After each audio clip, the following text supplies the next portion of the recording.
Welcome to First Reading Podcast, the Old Testament lectionary podcast for preachers. I'm Rachel Wren. And I'm Tim McNinch. This week, following our wonderful conversation with Mark Brettler, we are back into mini episodes again. So we do have a sort of Great Dane of an episode coming up in a few weeks. But this week, we've just got sort of a Chihuahua type episode for you today on Genesis chapter 11. So Rachel, take it away. Yeah, we are back in the Old Testament lectionary readings, which causes us to say, yay! Although it was fun to do a series on the Psalms, and I hope that was helpful for anybody who either was preaching on the Psalms or is thinking about doing the series on the Psalms someday. It's a great book to do a sermon series on. So we are in Genesis, the book of Genesis, chapter 11. And what chapter 11 does in the book of Genesis is finishes out what we call in the scholarly world the prologue. Genesis chapters 1 to 11 are thought of as kind of a preamble, kind of a beginning before the beginning, before Genesis 12 with Abraham. And so what we have here is the finale of the beginning story and the beginning of the rest of the story, if you're thinking of like Paul Harvey and that kind of deal. Right. So right after this episode in Babel, it begins the genealogy, that long list of names, which leads us eventually to Abraham. So this is an interesting chapter in that it both ends the prologue and begins Abraham's story right before we get into chapter 12, the Lech Lecha, the go forth, that God says to Abraham. But before we get there, we have this episode with the Tower of Babel. And I'm going to walk you through a little bit of the exegetical stuff that's going on here. It's a really interesting episode because it in some ways mirrors the presentation of God that has been already in the text, but it's different in a lot of ways from the presentation which is going to follow in the subsequent chapters of Genesis. So we'll get there. We'll kind of walk through it now. In verse 1, I just wanted to point out that there's kind of a fun way that they say things in Hebrew, which gets a little bit missed in translation. This says, Vayehi kol haaretz safa echad udvarim achadim. And what that is translated as is everyone on earth had the same language and the same words. But in Hebrew, it's all the earth had one lip and one words. And that's just kind of a delightful way to say one language. And we do something similar in English. We say one tongue, which we think not immediately of the physical actual tongue, but we do the same thing with just a different body part. So Kind of a fun little note, always bringing attention to body imagery. Yep. So verse 2 then, it says they migrated from the east. In the ancient Near Eastern mythological mindset, the east was where life began. It was kind of the mythical land. And so when you have things coming from the east, what's interesting for that in this chapter, which, as I said, is this kind of transition chapter between the mythical prologue and the more what we could kind of call historical story of Abraham, is it's even in that image, it's moving things from the land of myth to more the land of, what we would know of as history. So they're coming from the east, and they're coming to a valley and to a city. So in verse 3, it says they found a valley and they settled there. And then it says they said to one another, come. And that Hebrew word, it gets repeated throughout this text. It's hava, kind of a come now. And then in Hebrew, or in English, it says, come, let us make bricks. But Hebrew is, let us brickify bricks and let us burn them as burnings. Hebrew has this neat little thing where when they want to emphasize something, they will use both the verb form and the noun form. So let us brickify bricks. And what they're wanting to emphasize is that they are beginning to settle into civilization. They're beginning to actually not just wander in the wilderness, but they're going to start to establish themselves. And that establishing goes very, very quickly from just kind of settling in to something with a lot more grandeur to it, a lot more ambition, because right away again in verse 4 they say come, they say hava. We now have these bricks, so let us make ourselves a city with a tower with its top in the sky to make a great name. It's like, wow, okay, you started brickifying bricks, and now you've gone your head is literally in the clouds, or that's where you're wanting it to be. So, boy, that escalated quickly. They went from just figuring out how to brickify bricks to literally wanting to conquer everything. And it reminds me of the old TV show Pinky and the Brain, where every day the little mouse Pinky asks the littler mouse Brain, "Gee, Brain, what you want to do tonight?" The same thing we do every night, Pinky. Try to take over the world. So, but why are they doing that? Is it just a love of power? And here's where, when we listen closely to the text, we hear that as their voices peter out from this ringing statement of conquest, they admit that their delusions of grandeur stem from fear.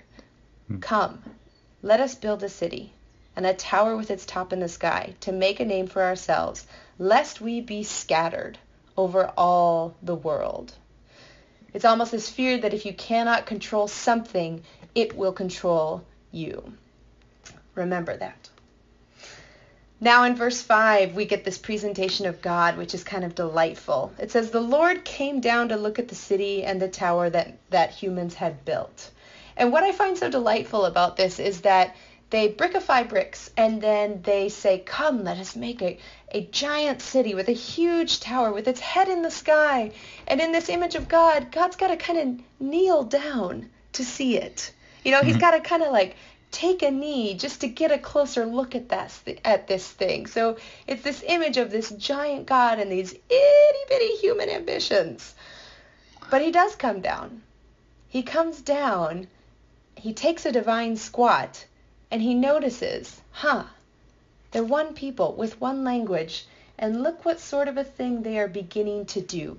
Nothing will be impossible for them. All that they imagine, they'll do. So there's something in this that's incongruous right away, because you have this image of this divine God who's got to squat down just to get a look at this itty-bitty tower, but at the same time, he finds it problematic. And what he finds problematic is that nothing will be impossible for them.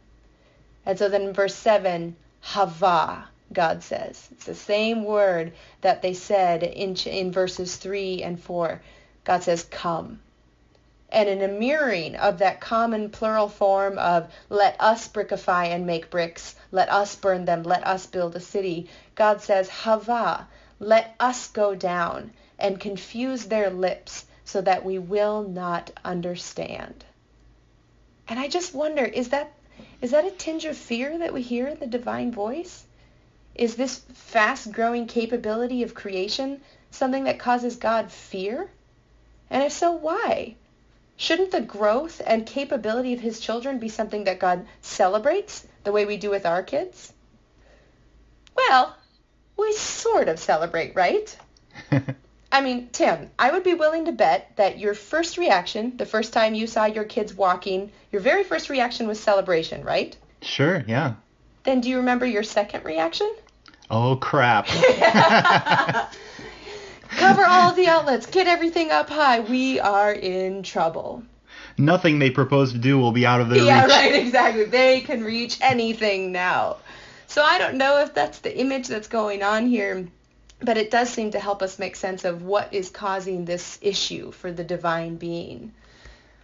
And then in verse 8, this is the kind of tragic moment of the story, because the same fear that motivated the people to begin to build the tower in the first place becomes realized.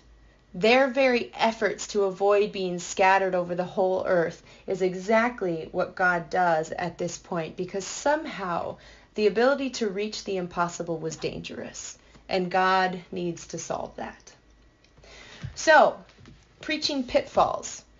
If you do preach this in conjunction with Pentecost, which is the church festival that's happening this day, be especially on your guard for supersessionism. Supersessionism is this idea that the New Testament supersedes the Old Testament. It in some way makes null and void the covenants or ideas of the Old Testament. And you could easily do that here, where it's like, well, in Babel, in the Old Testament, God had to confuse the people. But in the New Testament, God is bringing people back together. This suggests that what is going on in the Old Testament is somehow no longer valid, and that is false. It is actually a heresy. No less than Paul himself in Romans says, by no means, when he asks the rhetorical question, has God abandoned the Jews? And so our response when we are asked if the New Testament nullifies the Old Testament should be also, by no means. Plus, it's a terrible reading of this story. God doesn't reunify people through giving them one language in Pentecost. He works with what they've got. He gives them the ability to understand each other in all of their different diversity and in all of their different languages and life situations. And is that not a hope for all of us to understand each other? So my 2 sermon angles for today would be preach Babel as an example of what happens when you live life out of fear, when you let fear control your actions, when you are so afraid of something else controlling you that you act first to control it. And the second thing I would suggest to preach is preach Pentecost as redeeming even the worst intentions of humanity. If the worst intentions of humanity are arrogance and fear in Genesis 11, then how does God combat that at Pentecost? By helping us understand each other in the midst of all that makes us different. Well done. Not bad for a little chihuahua. Yeah, thanks for letting us get a little peek under the hood of a text that often seems really mysterious and strange in that first part of the Bible. Mm-hmm. Yeah, absolutely. And this is where we give the plug for our website, firstreadingpodcast.com. Go there to check out past episodes that you might have missed, and to see pictures of our lovely faces and all sorts of other resources that might be handy to you. You can also find First Reading on your podcast app or on Apple iTunes or wherever you like to get podcasts. And that's about all I can think of to say. Well, that sounds like a great place to end then. I'm Rachel Wren. And I'm Tim McNinch. Thanks so much for listening.